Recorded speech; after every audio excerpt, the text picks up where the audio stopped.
Para formar almas santas, Padre Adolphe Tanqueray. Prólogo. A formação de almas santas entre todas as pessoas é atualmente a principal missão e desafio para os sacerdotes e para os leigos atuantes, pois eles sabem que sozinhos não poderão alcançar todas as almas que precisam de salvação. É necessário, portanto, que haja cristãos fervorosos, verdadeiros apóstolos, que espalhem a boa semente ao seu redor e ensinem o caminho da verdade, da religião e da virtude aos que não o conhecem. Isso nos motivou, aproveitando o tempo livre de uma convalescença, a contribuir dentro de nossas possibilidades para essa obra tão urgente, expondo algumas das verdades fundamentais capazes de fazer brotar nas almas nobres aspirações e ímpetos generosos para a santidade e para o apostolado. Essas verdades foram retiradas de nossos escritos anteriores, mas aqui foram direcionadas especialmente para a formação de almas santas.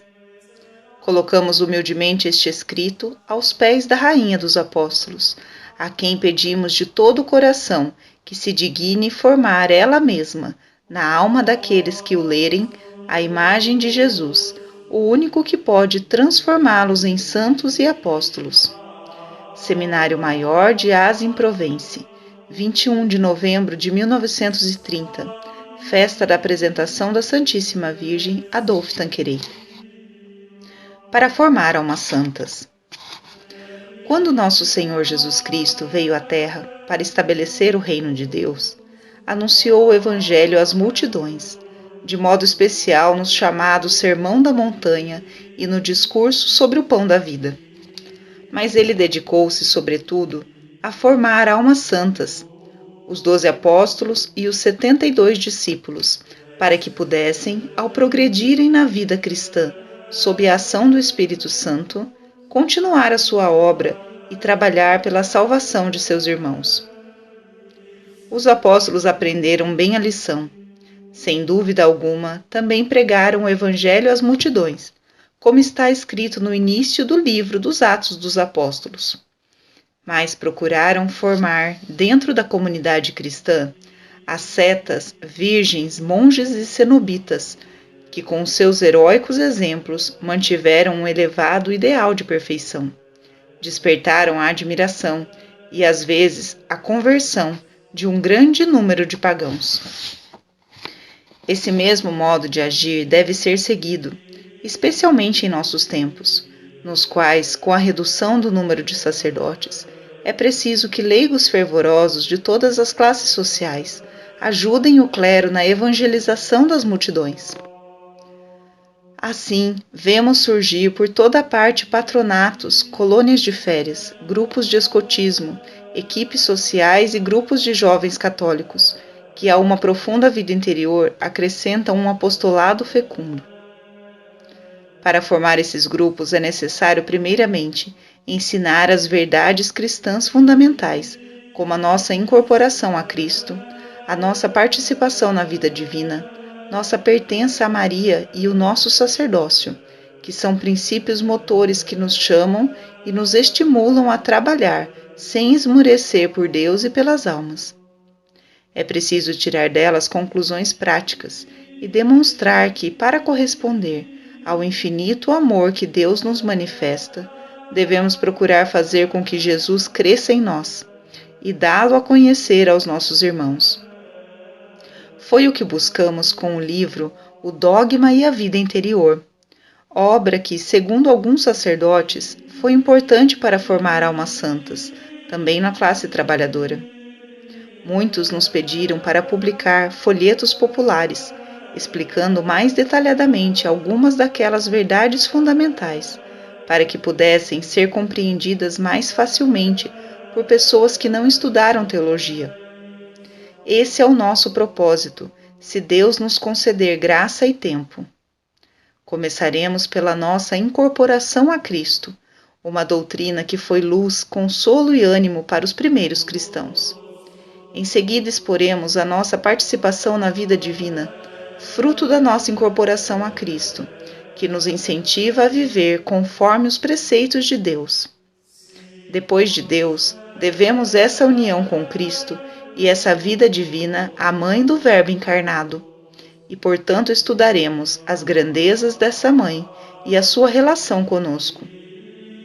Esses privilégios tão grandes se completam com a participação dos sacerdotes e dos fiéis no sacerdócio de Jesus Cristo, e em consequência no ato sacerdotal supremo, que é o oferecimento do santo sacrifício da missa, que faz chegar até nós a obra da redenção realizada na cruz.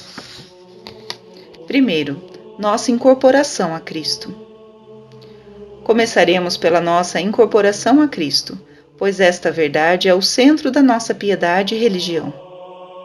É verdade que a Santíssima Trindade é a fonte e origem de toda a vida cristã, mas é por Jesus Cristo, o Filho de Deus feito homem, o Verbo encarnado, que nos aproximamos das três pessoas divinas e recebemos delas a participação na vida divina. Explicaremos isso da melhor forma possível. Desde a eternidade, o Verbo vivia no seio do Pai, gerado por este como pessoa, ao mesmo tempo distinta e igual a ele. Sua imagem substancial, o resplendor de sua glória. Hebreus 1:3. Desde a eternidade, o Pai o ama com um amor infinito, e é amado por ele infinitamente. Desse amor mútuo se origina uma terceira pessoa, igual às outras duas, o Espírito Santo, laço substancial entre o Pai e o Filho, pois procede tanto de um quanto do outro. Ora, o Filho, sem deixar o céu, veio à terra, fez-se homem como nós, nos redimiu e nos incorporou ao seu corpo místico, ou seja, à imensa sociedade espiritual da qual ele é a cabeça, e todos os batizados são os membros. É ele quem nos leva até o Pai. Ninguém vem ao Pai a não ser por mim. João 14:6. É ele quem nos envia o Espírito Santo. É de vosso interesse que eu parta, pois se eu não for, o Paráclito não virá a vós, mas se eu for, enviá-lo-ei a vós. João 16:7. É ele, portanto, o caminho que devemos seguir para chegar até a Santíssima Trindade. E para entrarmos em comunhão com ela, é necessário que nos unamos e nos incorporemos a Jesus Cristo. Também é ele que nos une a todos os que participam da vida divina, aos anjos, aos eleitos, aos santos do céu e da terra. Estes passam a ser nossos irmãos, pelo simples fato de estarmos todos incorporados a Cristo. Se quisermos, portanto, relacionar-nos com as três pessoas divinas, adorá-las, dar-lhes graças, amá-las e glorificá-las, não poderemos fazê-lo se não estivermos estreitamente unidos, incorporados ao Filho de Deus feito homem. Se quisermos amar os nossos irmãos, respeitar os seus direitos e cumprir nossos deveres para com eles, o melhor modo de fazê-lo é ter em conta que é pela nossa incorporação a Cristo que formamos com eles uma grande família, da qual Cristo é a cabeça. Por isso é muito importante ressaltar esta verdade principal, pela qual passamos a tomar parte na família de Deus e na família dos eleitos. Primeiro exporemos o fato dessa incorporação, em segundo lugar a sua natureza, em terceiro o seu progresso, em quarto as suas consequências principais, em quinto a sua prática e em sexto lugar a oração que nos ajudará a progredir nessa incorporação. O fato da nossa incorporação a Cristo. Para nos fazer compreender melhor esta doutrina tão nova e consoladora, nosso Senhor a propôs aos seus discípulos de um modo simples e concreto. Ao descrever antecipadamente a cena do juízo final, Jesus exalta a caridade dos justos, que lhe deram de comer e beber, vestiram-no, acolheram-no e visitaram-no. E quando eles lhe perguntaram: Senhor, quando foi que te vimos com fome e te alimentamos, com sede e te demos de beber? Quando foi que te vimos forasteiro e te recolhemos, ou nu e te vestimos? Quando foi que te vimos doente ou preso e fomos te visitar? Mateus 25, 35, 36. Ele lhes respondeu: Em verdade vos digo, cada vez que o fizestes a um destes meus irmãos mais pequeninos, a mim o fizestes. Mateus 25, 40. Desse modo, Jesus identifica-se com os homens, seus irmãos, esconde-se e vive dentro deles, de tal modo que considera toda a caridade feita ao menor deles como feita a si próprio. Estas maravilhosas palavras transformam todo o ato de caridade fraterna num ato de caridade divina. Se buscarmos a razão profunda de tão sublime afirmação, encontrá-la-emos precisamente na doutrina de nossa incorporação a Cristo. Se Cristo é a cabeça de um corpo místico, cujos membros somos nós, é evidente que fazer o bem ao menor de seus irmãos é fazê-lo à cabeça desse corpo, ao próprio Jesus. Qualquer outra interpretação seria forçada. Jesus expôs esse mesmo pensamento de um modo muito mais claro na última ceia, ao dar aos seus discípulos um novo mandamento. Amai-vos uns aos outros, assim como eu vos amei. João 13, 34. Este mandamento é ainda mais perfeito que amar o próximo como a si mesmo, pois Jesus nos amou com um amor desinteressado, se entregou e foi imolado para nos salvar. Momentos depois, ele renova esse mesmo mandamento, João 15, 12. Para se fazer entender melhor, usou uma comparação. Eu sou a videira verdadeira, meu pai é o agricultor. João 15, 1. Jesus é a videira verdadeira, não a videira de Israel, que se mostrou infiel a Deus, mas a videira sempre fiel e sempre fecunda. O pai é o agricultor, cuida da videira, corta os ramos estéreis e poda sabiamente os fecundos para que deem mais frutos. Nós somos os ramos dessa videira mística, e para darmos fruto, devemos estar unidos ao seu tronco, que é o próprio Jesus. Como o ramo não pode dar frutos por si mesmo, se não permanecer na videira, assim tampouco vós podereis dar frutos, se não permanecerdes em mim. João 15, 4.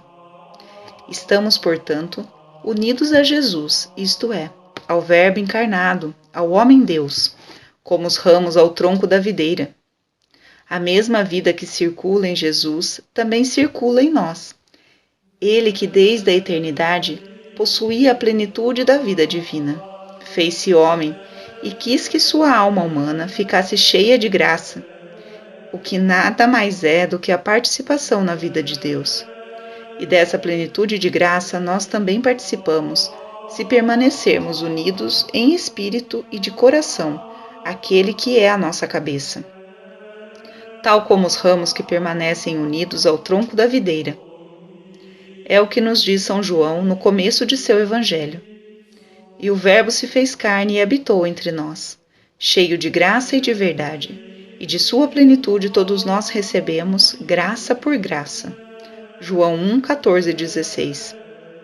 Existe, pois, entre nós e nosso Senhor, uma comunidade de vida, que, como diz Bossuet, supõe uma união íntima entre Ele e nós, até formarmos um só corpo com Ele, como os ramos da videira formam um só corpo com o tronco. Uma influência interior de Jesus Cristo em nós, como a do tronco nas ramas que dele tiram a seiva para se nutrir. Assim estamos enxertados em Jesus Cristo, incorporados nele. Em outras palavras, ele é a nossa cabeça e nós somos os seus membros, e dele recebemos a vida e o movimento. Por isso, na oração sacerdotal com que termina o discurso da Santa Ceia, Jesus se identifica antecipadamente, não somente com seus apóstolos, mas também com os discípulos destes, com todos os cristãos, e num ímpeto sublime diz ao Pai: Não rogo somente por eles, mas pelo que, por meio de sua palavra, crerão em mim, a fim de que todos sejam um, como tu, Pai, estás em mim e eu em ti. Eu lhes dei a glória que me destes, para que sejam um, como nós somos um, eu neles e tu em mim, para que sejam perfeitos na unidade e para que o mundo reconheça que me enviastes e os amastes como amastes a mim. João 17, 20 e 23. Pela nossa incorporação a Cristo, estamos unidos intimamente às três pessoas divinas, pois elas são inseparáveis e habitam umas nas outras. Estamos estreitamente unidos a todos os cristãos, que, como nós, são membros de Jesus Cristo, e somos amados pelo Pai com o mesmo amor com que Jesus é amado, pois somos um prolongamento de sua pessoa, uma parte de seu corpo místico. Que pensamento animador e santificante! Somos família de Deus. E, portanto, devemos ser perfeitos, como nosso Pai Celestial é perfeito, ao menos na medida em que o permita a nossa fraqueza. Sede perfeitos, como vosso Pai Celestial é perfeito. Mateus 5:48. Se estamos incorporados a Cristo, se participamos de sua vida, seu Pai é o nosso Pai, e devemos nos aproximar, tanto quanto possível, de sua divina perfeição. São Paulo, instruído pelo próprio Jesus, volta a expor essa doutrina de outro modo, comparando nossa união a Cristo com a que existe entre o corpo humano e a cabeça. Enquanto perseguia os cristãos a caminho de Damasco, uma luz lançou por terra e uma voz lhe disse: Eu sou Jesus, a quem tu persegues. Atos 9:5. Jesus vivia, pois, nestes cristãos perseguidos pelo ódio de Saulo. Ele formava uma só coisa com eles. Como entender isso, se não admitindo que todos os membros da Igreja formam um só corpo, o corpo místico de Cristo? Essa é a conclusão do apóstolo depois de longas meditações inspiradas pelo Espírito Santo. Na Epístola aos Coríntios, logo após expor o princípio geral de que todos os membros do corpo humano, apesar de serem muitos, formam um só corpo, ele acrescenta: Vós sois o corpo de Cristo e sois os seus membros, cada um por sua parte. 1 Coríntios 12, 27. Pois fomos todos batizados num só Espírito, para ser um só corpo, judeus e gregos, escravos e livres, e todos bebemos de um só Espírito. 1 Coríntios 12, 13. Este Espírito não é outro senão o Espírito Santo, que por viver em Jesus, vive também em seus membros. São Paulo conclui que os membros desse corpo místico, em vez de invejarem-se, devem amar-se e ajudar uns aos outros. Pois, se um membro sofre, todos os membros compartilham o seu sofrimento. Se um membro é honrado, todos os membros compartilham sua alegria. Ora, vós sois o corpo de Cristo, e sois os seus membros, cada um por sua parte. 1 Coríntios 12, 26 e 27. Mas é sobretudo na Epístola aos Efésios que ele insiste nessa doutrina. Há um só corpo e um só Espírito, assim como é uma só a esperança da vocação a que fostes chamados. Efésios 4:4. Logo, esse único corpo é o corpo de Cristo, cujos membros somos nós, e nele devemos crescer até alcançarmos a medida da estatura perfeita de Cristo, cujo corpo, em sua inteireza, bem ajustado e unido por meio de toda a junta e ligadura, como a operação harmoniosa de cada uma de suas partes, realiza o seu crescimento para a sua própria edificação no amor. Efésios 4:16. A cabeça desse corpo é Jesus, e o corpo é a Igreja, com todos os membros que a compõem. Deus tudo pôs debaixo de seus pés, e a ele pôs acima de tudo, como cabeça da Igreja, que é o seu corpo, a plenitude daquele que plenifica tudo em todos. Efésios 1, 22, 23. Há, pois, além do Cristo histórico que viveu 33 anos na Judéia, um Cristo místico que se prolonga através do tempo e do espaço, e do qual nós somos os membros, um Cristo que tem uma cabeça, uma alma e membros que formam um só corpo espiritual.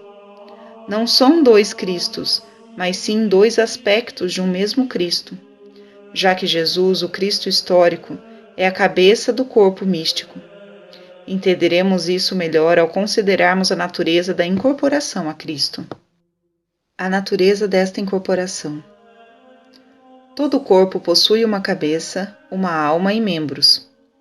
Assim também acontece no corpo místico de Cristo, como nos explica São Paulo. Jesus, o Verbo encarnado, é a cabeça do corpo místico, do qual nós somos os membros. A cabeça exerce no corpo humano 3 funções: de preeminência, porque é a parte principal, de centro de unidade, porque une em si todos os membros, e de influxo vital, porque dela nasce o movimento e a vida que anima e move todo o corpo. É Jesus quem exerce na Igreja essas 3 funções nas almas. Ele tem certamente a preeminência sobre todos os homens, pois, enquanto homem-Deus, é o primogênito de todas as criaturas, o objeto das complacências divinas, o modelo perfeito de todas as virtudes, a causa meritória de nossa santificação, já que, por seus méritos, foi exaltado acima de todas as criaturas, até mesmo dos anjos, e diante dele todo joelho se dobra no céu, na terra e nos infernos. Ele também é o centro de unidade na Igreja. 2 coisas são essenciais em um organismo perfeito: a variedade de órgãos e de funções que eles executam, e a unidade entre eles por um princípio comum, que os coordena para uma mesma finalidade. Ora, Jesus, depois de dispor para a Igreja uma variedade de órgãos por meio da instituição da hierarquia eclesiástica, permanece sendo o centro da unidade, pois ele é a cabeça, invisível mas real, que dá a direção aos chefes hierárquicos, que por sua vez a transmitem aos seus membros. Além disso, é Jesus quem realiza essa unidade em nós, ajudando-nos com sua graça, a submeter o corpo à alma, as potências inferiores às superiores, e estas a Deus. Por Jesus, pois, reina em toda parte a harmonia e a unidade. Jesus é, por fim, o princípio do influxo vital, que anima e vivifica todos os membros. Ainda enquanto homem, recebeu a plenitude da graça para nos comunicá-la, e depois da queda de Adão, não há uma só graça que não proceda de Jesus Cristo. Não é ele, em verdade, a causa meritória de todos os dons sobrenaturais que recebemos e que nos são distribuídos pelo Espírito Santo? Por isso, São Paulo não pôde deixar de dar graças ao Pai de nosso Senhor Jesus Cristo, que nos abençoou com toda a sorte de bênçãos espirituais nos céus em Cristo. Ele nos escolheu antes da fundação do mundo, para sermos santos e irrepreensíveis diante dele no amor. Ele nos predestinou para sermos seus filhos adotivos por Jesus Cristo, conforme o beneplácito da sua vontade. Efésios 1, 3, 5. Por ele e nele somos predestinados. Por ele e nele somos santificados, perdoados de nossas culpas, enriquecidos com a graça que nos foi dada com o seu sangue, e nos tornamos filhos adotivos de Deus. Esse é verdadeiramente o profundo significado destas palavras de nosso Senhor. Eu sou o caminho, a verdade e a vida. Ele é o caminho que devemos seguir, a verdade que devemos crer, mas, sobretudo, é a vida que devemos viver, porque, sendo a fonte de toda a vida sobrenatural, comunica abundantemente a todos os que nele estão incorporados. Essa é a doutrina do Concílio de Trento, que, repetindo a alegoria da videira e complementando-a com a do corpo místico, nos diz que Jesus é para nós o mesmo que a cabeça é para os membros do corpo humano, o mesmo que a videira é para os ramos, e transmite sua vida e suas virtudes a todos os justos. Todo corpo precisa não somente de uma cabeça, mas também de uma alma. O Espírito Santo é a alma do corpo místico, do qual Jesus é a cabeça. É ele que, segundo nos diz São Paulo, em Romanos 5:5, infunde nas almas a caridade e as graças merecidas por nosso Senhor, e doa-se a nós para que tenhamos interiormente as mesmas disposições de Jesus. Assim, por 2 razões, o Espírito Santo é chamado tantas vezes de Espírito de Jesus, porque é Jesus que, enquanto Deus, nolo envia, e enquanto homem, nolo merece e possibilita a sua vinda.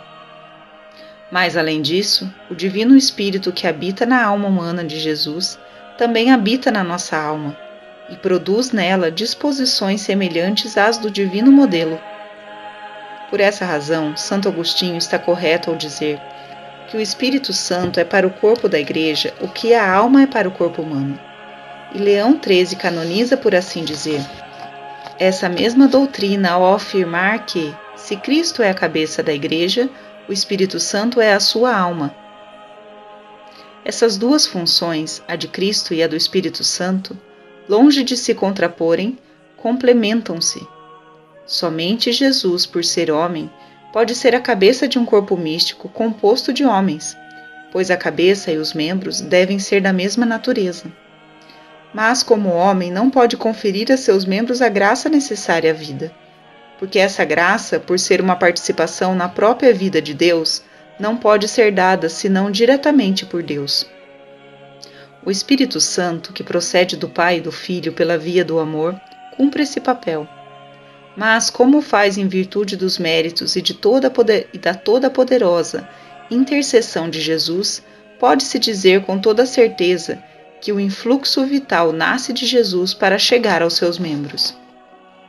Ora, quem são os membros desse corpo místico? Todos os batizados. Pelo batismo, somos incorporados a Cristo, conforme disse São Paulo, e nascemos de novo, conforme disse São João. Para entender melhor essa doutrina, recordemos que antigamente se administrava o batismo por imersão. O neófito era submergido na água batismal, para significar que, pela virtude de Cristo, morria para o pecado e era sepultado com Cristo.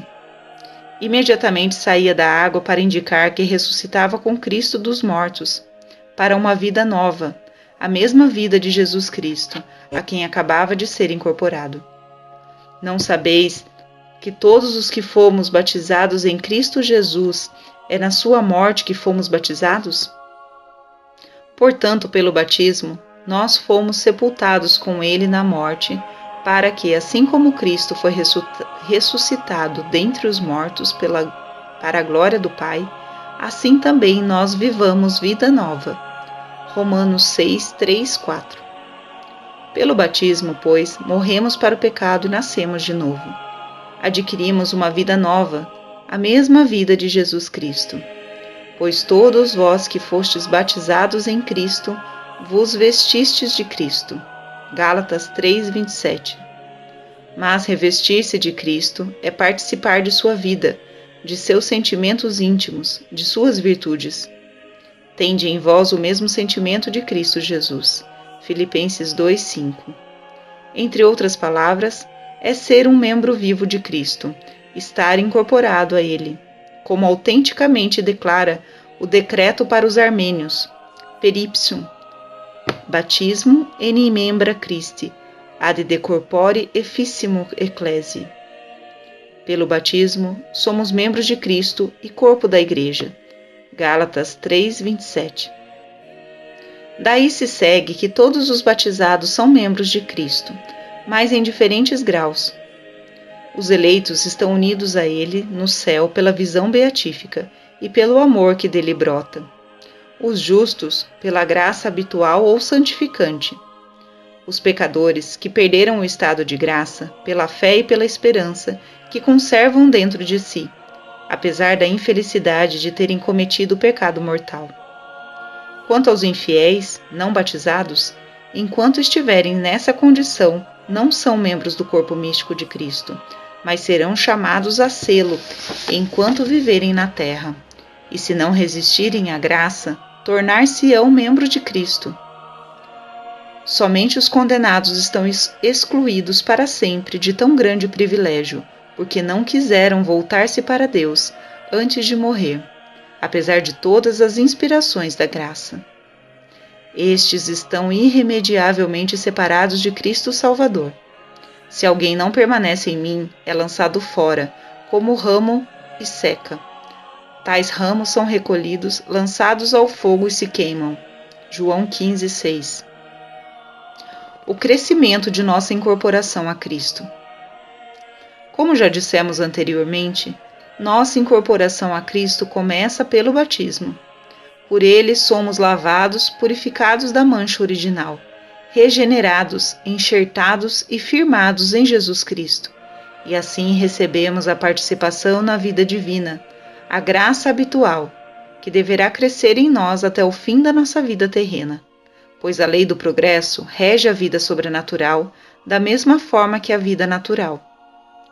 A vida da graça é progressiva. Se nós não a cultivarmos, ela se debilitará gradualmente sob o influxo de todas as más inclinações que permanecem dentro de nós, mesmo depois do batismo.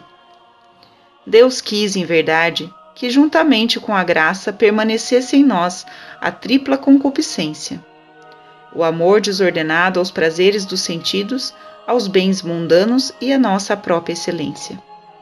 O mundo e o demônio estimulam fortemente a nossa concupiscência interior e conspiram continuamente para nos induzir a pecar e fazer com que percamos a graça. Há em nós dois tipos de inclinações completamente opostas: as inclinações nobres, que nos levam a Deus pela ação do Espírito Santo, e as inclinações más, que nos induzem ao mal e tentam abafar em nossas almas as aspirações do alto. Daí nasce uma luta terrível e às vezes angustiante. Se lutarmos com energia e constância contra as más inclinações, crescerá em nós a vida de Deus e com ela nossa incorporação a Cristo. Se ao contrário, nos deixarmos levar pelas paixões, caminharemos com maior ou menor rapidez para a nossa morte espiritual.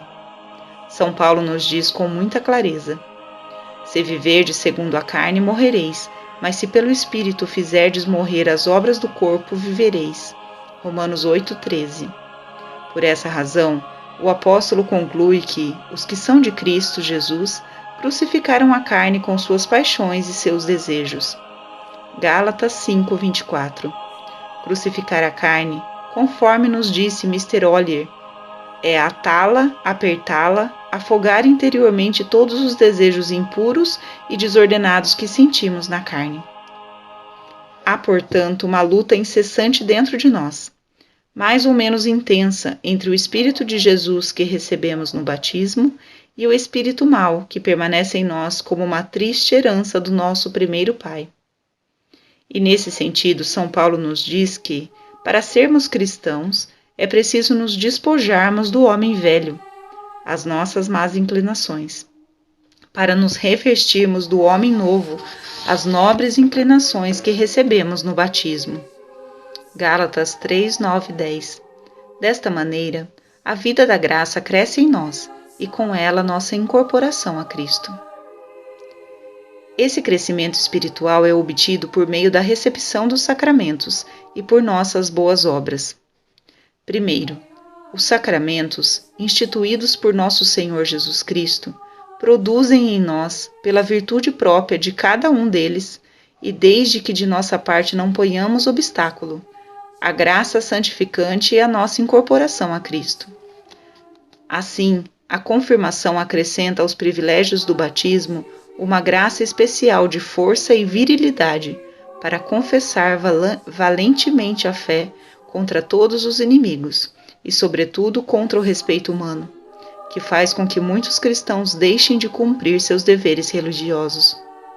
Os que desejam estar entre os eleitos devem ter isso sempre em mente, e, confortados pelo Espírito Divino, devem confessar sua fé publicamente, com sinceridade e sem fraqueza, com orgulho e com muita honra, por serem soldados e cavaleiros de Cristo, sem jamais omitir uma prática cristã por medo de desagradar aos homens ou de provocar zombarias. Aliás, hoje em dia, graças ao bom exemplo dado por cristãos valorosos, os próprios adversários respeitam os católicos, que falam e se comportam em conformidade com as suas convicções e sentem desprezo pelos que não se atrevem a manifestar os seus sentimentos religiosos. A Eucaristia alimenta a alma com o corpo e sangue de Jesus Cristo e nos comunica o seu espírito, sentimentos e virtudes. Por isso, a Eucaristia é, por excelência, o sacramento da incorporação a Cristo, que verdadeiramente nos dá o próprio Cristo e nos une a Ele, de forma tão íntima e santificante que pouco a pouco nos transforma nele. Sob sua ação e influxo, os nossos pensamentos e juízos se modificam. Em vez de apreciar as coisas segundo as máximas do mundo, tornamos nossos pensamentos e julgamentos de Jesus, conscientes de que Ele é a sabedoria eterna e infalível. E o mundo, ao contrário, equivoca-se infamemente. O mesmo acontece com as nossas vontades. Convencidos de que a vontade do Filho de Deus é sempre reta e santa, enquanto a nossa inclina-se frequentemente ao mal, renunciamos à nossa própria vontade para fazer somente a de Jesus. Nosso coração, por sua vez, despoja-se de seus afetos egoístas e sensuais, para amar somente a Deus e aos nossos irmãos, pois são membros de Jesus Cristo, transformando-nos, pois, em outros Cristo. Não é mais o homem velho, o eu egoísta, que vive, pensa e age, mas é o próprio Jesus, seu espírito e seu coração que nos vivifica. E assim podemos dizer, como São Paulo, já não sou eu quem vivo, mas é Cristo quem vive em mim. Gálatas 2:20. Portanto, a comunhão é verdadeiramente o principal sacramento da nossa incorporação a Cristo. Mas pode acontecer que, em um momento de fraqueza, percamos pelo pecado mortal a graça da incorporação. Por isso, nosso Senhor nos provê o remédio no sacramento da penitência, que devolve a graça aos pecadores bem dispostos. Quando, com humildade de coração contrito, acusamo-nos corretamente de nossos pecados, arrependemo-nos vivamente por ter ofendido a Deus e fazemos o firme propósito de não ofendê-lo novamente, Jesus, por meio do sacerdote, nos absolve, limpa e purifica com o seu sangue, e de novo nos enxerta em seu corpo místico.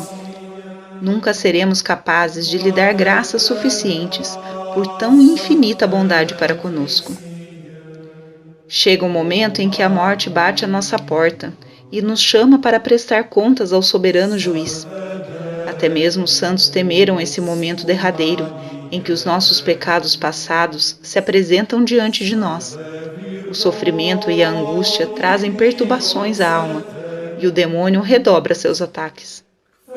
Nesse momento, a extrema unção nos consola e conforta, reaviva nossa confiança em Deus, recorda-nos que somos os membros feridos de Jesus Cristo, que completamos sua paixão e que logo as dores serão recompensadas ao cêntuplo.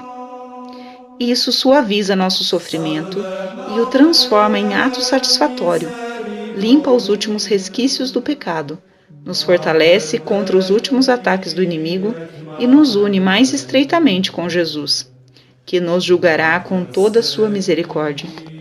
Que grande consolo saber que aquele que é a nossa cabeça está no céu, nos chama e nos leva para si como membros fiéis, para que, já que participamos de seus padecimentos, participemos também de sua glória.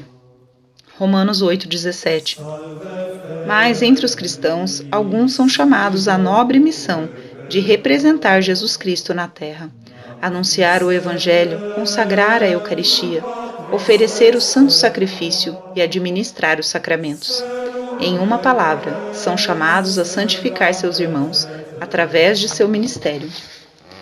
Para estes, nosso Senhor instituiu o sacramento da ordem, que lhes conferem não somente o poder do sacerdócio, mas também a graça para exercê-lo santamente e a de entregar-se inteiramente por Deus a serviço das almas. É um grau a mais na incorporação a Cristo. Assim como Jesus, eles recebem, embora em menor grau, uma plenitude de graça para comunicá-la aos demais. Há outros que são chamados a perpetuar a raça humana, unindo-se pelos laços do matrimônio cristão. Este sacramento lhes dá as graças que são tão necessárias para viver uma união santa e indissolúvel, comparada por São Paulo com a união de Cristo com sua Igreja. É uma graça de completa fidelidade mútua, que dá forças ao coração humano para vencer as inconstâncias a que está sujeito. Graça de santidade conjugal, que mantém a concupiscência da carne dentro de seus justos limites. graça da abnegação para se dedicarem com doçura e firmeza à educação cristã dos filhos. É, pois, uma grande verdade que todos os sacramentos nos tornam cada vez mais semelhantes a Jesus Cristo, transformam-nos gradualmente nele e nos incorporam cada vez mais perfeitamente a ele, a sua vida e suas virtudes. É com boas disposições de fervor que devemos nos aproximar para recebê-los, pois a transformação será tanto mais profunda e mais completa, quanto mais perfeitas forem as disposições com que as recebermos. Felizes os cristãos que não perdem de vista esse pensamento e tiram proveito de cada um dos sacramentos para se aproximarem da perfeição ideal, que é a sua cabeça. Estes são verdadeiramente os eleitos de Cristo.